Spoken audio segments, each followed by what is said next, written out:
అన్నవరం అమలాపురం కాకినాడ కేసులో YCP government ద్వారా మేము హింసకు గురయ్యాము. నన్ను నా బిడ్డని మా వారిని మెంటల్ హాస్పిటల్లో పెట్టి చంపాలని ప్రయత్నం చేశారు. అప్పుడే చంద్రబాబు గారు మమ్మల్ని రక్షించి గీతం హాస్పిటల్లో ట్రీట్మెంట్ ఇప్పించారు. సీఎం గారు అవ్వగానే కూడా మమ్మల్ని పిలిచి అపాయింట్మెంట్ ఇచ్చి 5 లక్షల క్యాష్, నా పాపకి 15,000 పెన్షనే కాకుండా పాపకి కోర్టు కేసులు అన్నీ కూడా క్లియర్ చేస్తామని చెప్పారు. అన్నమాట ప్రకారమే పోసాని వెంకటేశ్వరరావు గారు హైకోర్టు గన్మెన్ది తాడిచెట్టు రాజా గన్మెన్ది టేకప్ చేశారండి. కాకపోతే అమలాపురం సివిల్ కేసుది మాత్రం ఇంకా ఏమీ తీసుకోలేదు. వాళ్ళు వైసీపీ గవర్నమెంట్ ఇచ్చిన లాయర్ గారే ఉన్నారు ఇంకాను, లాయర్ శశిధర్ గారు. సో ఇంకా ఇంతవరకు కూడా ఎక్స్పర్టీ పిటిషన్ పెట్టి మేము 8 నెలలైనా ఇంతవరకు నెంబర్ అవ్వలేదని అంటున్నారు. మేము ఫోన్ చేస్తే ఎత్తరు, పొద్దున్న వెళ్తే సాయంత్రం వెళ్తే పొద్దున్న అంటారు. ఆయన చాలా బిజీ పాపం.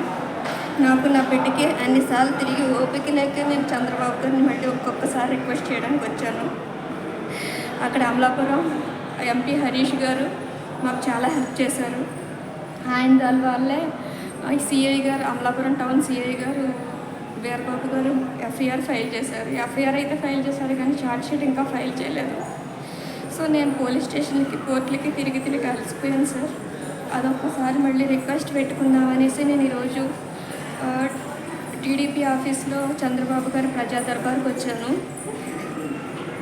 ఎలాగైనా ఆయనతో ఇంకొకసారి దర్శనం చేసుకుని నా పాపకి రిక్వెస్ట్ చేద్దాం, దీని మెడికల్ బిల్లులు కూడా అవ్వలేదు, పాపకి ఇది చేద్దామని, దానికి పాపకి ఏదైనా ఉద్యోగం ఇప్పిస్తారని హెల్ప్ అడుగుదామని వచ్చాను. కానీ చంద్రబాబు గారు రాలేదు, ఎమ్మెల్యే గారు తీసుకున్నారు. అలాగే అన్నవరం కానిస్టేబుల్ తాడిచెట్టు రాజా గారు కానిస్టేబుల్ మీద, గన్మెన్ మీద ఇంతవరకు కాకినాడ పోలీసులు ఎటువంటి యాక్షన్ తీసుకోలేదు. నేను ఎన్నిసార్లు పవన్ కళ్యాణ్ గారికి లెటర్ రాసినా సరే వాళ్ళు స్పందించలేదు, పోలీసులు స్పందించలేదు. నాకు కాకినాడ ఎస్పీ గారికి కూడా నేను రిక్వెస్ట్ పెట్టాను. సో నా పాపకి కొంచెం ఇమ్మీడియట్గా రక్షణ కల్పించమని అమలాపురం ఎస్పీ గారిని, కాకినాడ ఎస్పీ గారిని కూడా రిక్వెస్ట్ చేశాను చాలాసార్లు.